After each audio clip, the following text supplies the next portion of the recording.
Cuando se gobierna una nación, comúnmente se presentan retos que hay que afrontar. Sin embargo, estos retos no se suelen afrontar con agravios o insultos. A pesar de ello, hubo un hombre que se atrevió a insultar al mismísimo Gengis Khan.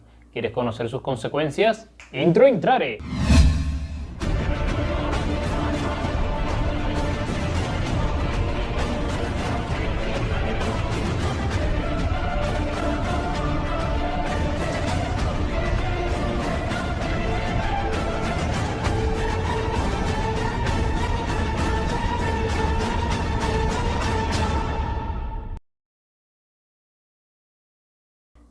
A principios del siglo XIII después de Cristo, Mongolia había conseguido unificarse luego de mucho tiempo de la mano de Gengis Khan.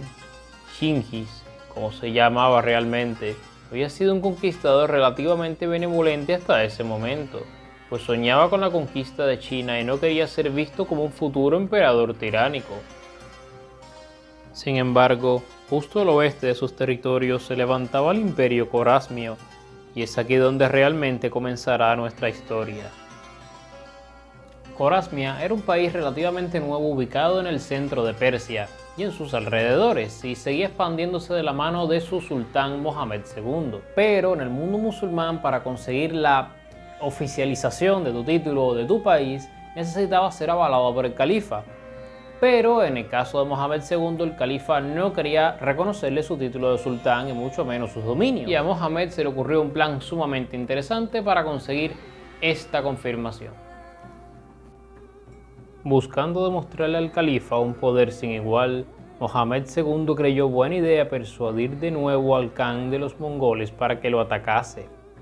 El Shah de Khorasmia creía poder rechazarlo en sus fronteras y contraatacar, reconquistando territorios al recién nacido Kanato mongol.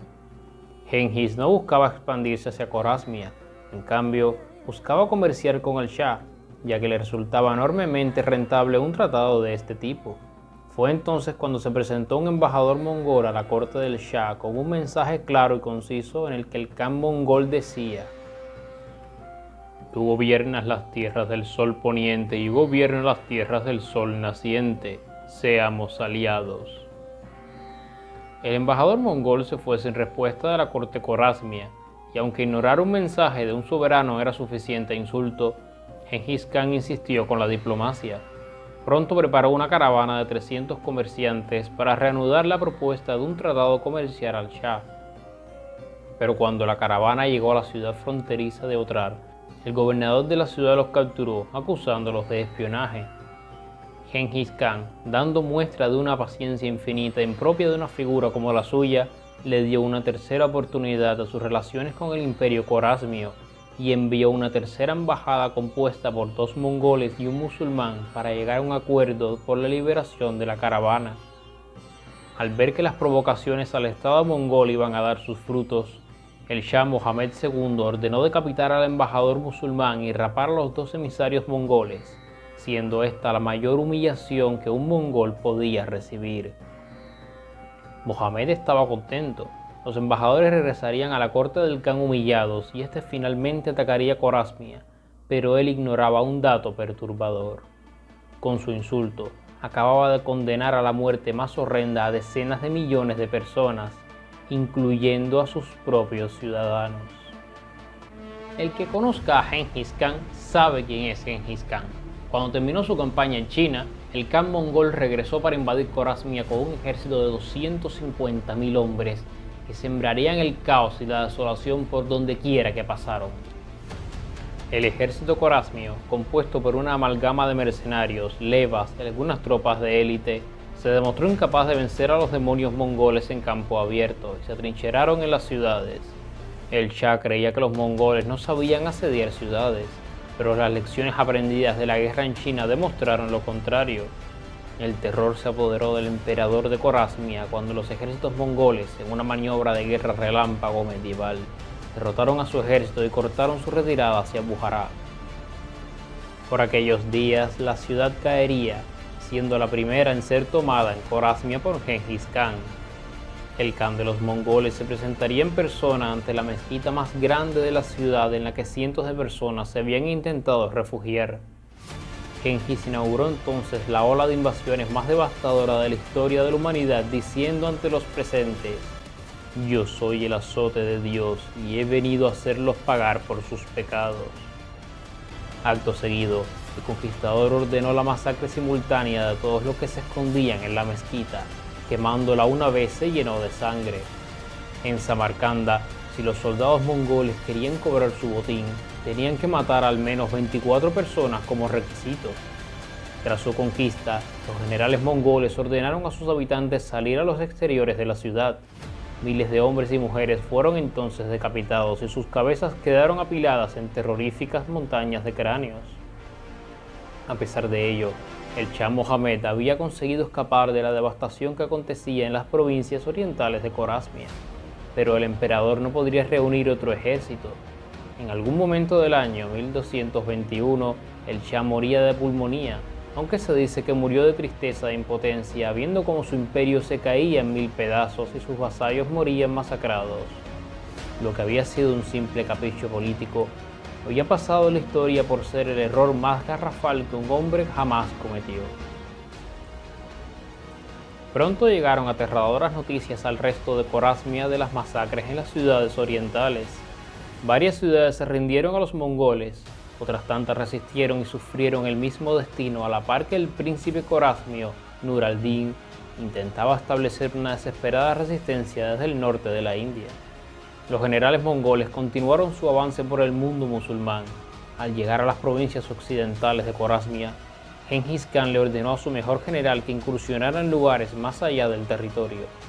Debido a ello, el intrépido Subotai entró en el Cáucaso aplastando al gran reino cristiano de Georgia, poniendo fin a su edad dorada. La masacre siguió más al norte. La Confederación Cumana en Ucrania y Circasia sufrió duras derrotas contra los hombres de Subotai, quien llegó incluso hasta el río Kalka. El río hacía frontera con los principados rusos y estos intentaron evitar la incursión mongola. La derrota que los mongoles le propinarían a los rusos sería entonces histórica en la batalla del río Kalka. Reanudada la conquista de Cumania, los mongoles lograrían someter a gran parte de las tribus cumanas, mientras otras emigraban hacia Europa. Tras ellos, siguieron los rusos: Kiev, Riazán, Pereyazlav. Ninguna de las grandes ciudades de la Rus de Kiev sobrevivirían a la violenta conquista mongola de Rusia. Europa entera entró entonces en alarma, pues las hordas mongolas estaban a las puertas de Polonia y Hungría. Los generales mongoles iniciaron entonces el apocalipsis sobre Europa. Mientras los asiáticos hacían arder las ciudades de la mitad oriental de Polonia, el rey Bela IV de Hungría pedía ayuda desesperada a Francia, Italia y el Sacro Imperio para evitar una catástrofe mayor sobre Hungría. Tras la batalla del río Mohi, aquella catástrofe finalmente llegó y el gran reino de Hungría se vio sometido a meses de brutales saqueos y matanzas. Cuando los mongoles se retiraron de su reino, Bela IV había perdido a una cuarta parte de la población del país, junto a decenas de asentamientos y tierras cultivables. Para este punto, los mongoles habían estado una semana a caballo de Francia y se planeaban las invasiones de Alemania e Italia. Un intento alemán de frenar al ejército mongol en el río Vístula fracasó por aquellos días en la famosa batalla de Liegnitz, por lo que incluso los ejércitos alemanes se habían mostrado débiles frente a la implacable horda. La muerte del gran Khan Ogodei y la necesidad de los mongoles de asegurar sus conquistas en Rusia evitó una casi segura destrucción de Europa Oriental, que ya había perdido todas sus ciudades importantes a excepción de Pskov y Novgorod. Pero al mundo musulmán le iría mucho peor. En 1242, las hordas mongolas penetraron en Anatolia dispuestos a convertir en vasallos a los estados que aquí se habían establecido. Estos, encabezados por el sultanato selyúcida de Rum, pusieron resistencia en la batalla de Kosedah. Este enfrentamiento se saldó en favor de los mongoles, quienes cumplieron su propósito tras devastar la región. Tras su invasión a Siria, el ejército mongol amenazó con entrar en África invadiendo el sultanato mameluco de Egipto, pero el sultán Baibars detuvo a los mongoles en Ain Yalut. Era la primera vez en más de medio siglo que un ejército lograba detener efectivamente a los mongoles. A pesar de eso, el mundo musulmán ya estaba herido de muerte. El señor de la guerra mongol y nieto de Genghis Khan, Hulagu Khan, exigió al califa que se rindiera ante él, Siendo el califa una figura a la que todo el mundo musulmán le rendía vasallaje, aquello era un insulto y el califa se negó. Lo que ocurrió a raíz de aquello fue absolutamente desgarrador. Hulagu puso cerco a Bagdad, que era la ciudad más rica del mundo hasta ese momento, y el califa intentó retractarse, pero ya era demasiado tarde. Cuando la capital del mundo musulmán tuvo que rendirse, fue completamente arrasada. Miles y miles de personas murieron o fueron esclavizadas, y millones de libros de la biblioteca de la ciudad fueron arrojados al agua, perdiéndose la mayor parte de los avances científicos de la Edad de Oro del Islam. El gran saqueo de Bagdad del año 1258 fue el más tétrico episodio del mundo musulmán, que nunca más se recuperaría de esta invasión. Ahora cabe preguntarse, ¿qué pasó con los mongoles? ¿Siempre continuaron invadiendo? Tras acabar con la vida de millones de personas, los mongoles establecieron fuertes reinos en distintas regiones de Eurasia. Como sus dominios llegaron desde Polonia hasta Corea, la ruta de la seda que atravesaba sus territorios alcanzó una gran edad de oro. Oriente y Occidente finalmente estuvieron conectados, por lo que varios eruditos occidentales, incluido Marco Polo, pudieron viajar hacia la lejana China. Las ansias de explorar ese mundo tan distante haría que siglos más tarde, 3 barcos castellanos que pasaron a la historia zarparan desde Europa en busca de la ruta marítima directa que los conectaría con Asia. Miren nada más todo lo que pasó solo porque un gobernante consideró oportuno insultar a otro.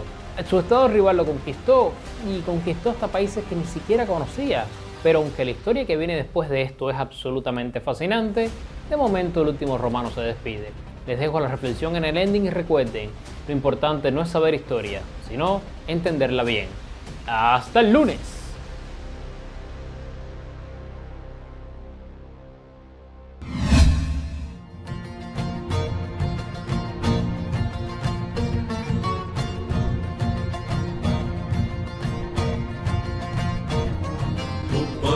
Zandi Vasili Srigalu